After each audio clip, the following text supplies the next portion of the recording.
నా పేరు స్వాతి, డిజి న్యూస్ కి స్వాగతం.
నేను రాజుల మల్లేశం రాజరంపల్లె సర్పంచ్ గా పోటీ చేసే అభ్యర్థిని.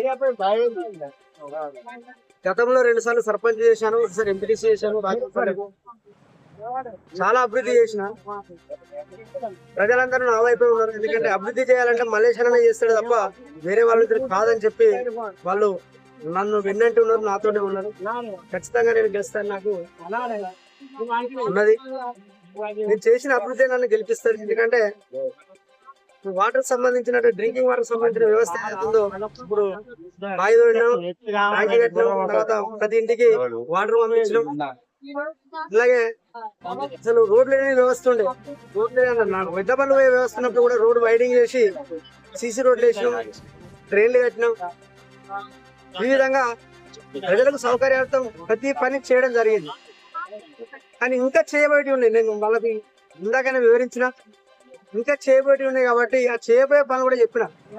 మెయిన్ రోడ్ ఏదైతే ఉందో అటు పెట్రోల్ బంక్ నుంచి వెళ్ళి జగిత్యాల రోడ్ వరకు అక్కడి వరకు పెద్దమ్మ గుడి దాకా ట్రైన్ అవసరం ఉన్నది ప్రజలకు.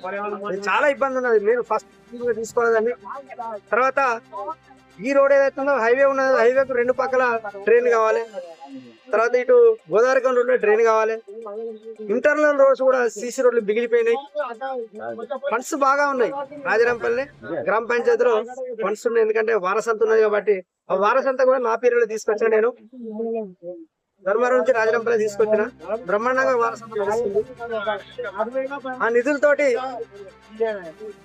ఏదైతే ఎమ్మెల్యే ఉన్నాడు, తర్వాత మిగతా అధికారులు ఉన్నారు, వాళ్ళతో మాట్లాడి మన గ్రామాన్ని అభివృద్ధి చేయడానికి ఇంకా నేను కంకణం కట్టుకొని నిబద్ధతతో పనిచేస్తానని ప్రజలకు చెప్పడం జరిగింది. తర్వాత ఆ ఎండపల్లి మండలం అక్కడే ఉన్నది కానీ ఆఫీసులు మెయిన్ రోడ్ కావాలని చెప్పి ఈ చుట్టుపక్కల గ్రామాలు కాబట్టి ఆఫీసులు కూడా రాజరంపల్లి రెడ్డి సంఘం వాళ్ళు ఒక 5 ఎకరాల ల్యాండ్ డొనేషన్ ఇస్తామని చెప్పారు. వారు వేయడానికి సిద్ధంగా ఉన్నారు కాబట్టి ఆఫీసర్స్ చెప్పి మన ప్రభుత్వం ఉన్నటువంటి ముఖ్య నాయకులు చెప్పి ఈ ఏదైతే ఆఫీసులు ఉన్నాయో రాజరంపల్లికే వైపు తీసుకురావాలని చెప్పి ప్రయత్నం చేస్తా. జనం మీద నాకు ఒకటి నమ్మకం ఏంటి అంటే పని చేసిన వాళ్ళను మర్చిపోరు, మంచిగా గుర్తించుకుంటారు. తర్వాత ఫ్రాడింగ్ చేసే వ్యక్తులు వాళ్ళు తెలుసుకుంటారు. గత పాలకులు ఫ్రాడింగ్ చేసారు. తర్వాత వాళ్ళు ఏ విధంగా అయితే చేసింది ఒకటి చెప్పేది ఒకటి, చేసేదానికి చెప్పేదానికి పొందన లేకుండా మాట్లాడతారు.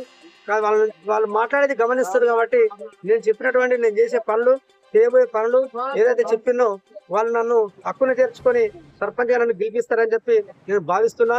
ఖచ్చితంగా నేను సర్పంచ్ గెలుస్తా అని చెప్పి నేను అనుకుంటున్నాను.